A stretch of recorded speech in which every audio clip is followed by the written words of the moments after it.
നമ്മൾ ഈ കാണുന്നത് നമ്മുടെ രാജ്യത്തെ ആദ്യത്തെ ബുള്ളറ്റ് ട്രെയിൻ നിർമ്മിക്കുന്ന എഞ്ചിനീയർമാരോടും തൊഴിലാളികളോടും നമ്മുടെ പ്രധാനമന്ത്രി നേരിട്ട് സംവദിക്കുന്നതാണ്.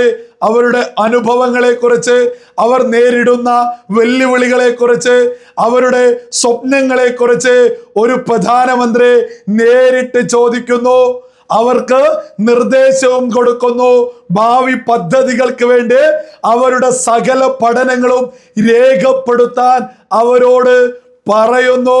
നമ്മുടെ രാജ്യത്ത് വളരെ പെട്ടെന്ന് തന്നെ ബുള്ളറ്റ് ട്രെയിൻ യാഥാർത്ഥ്യമാവുന്നു.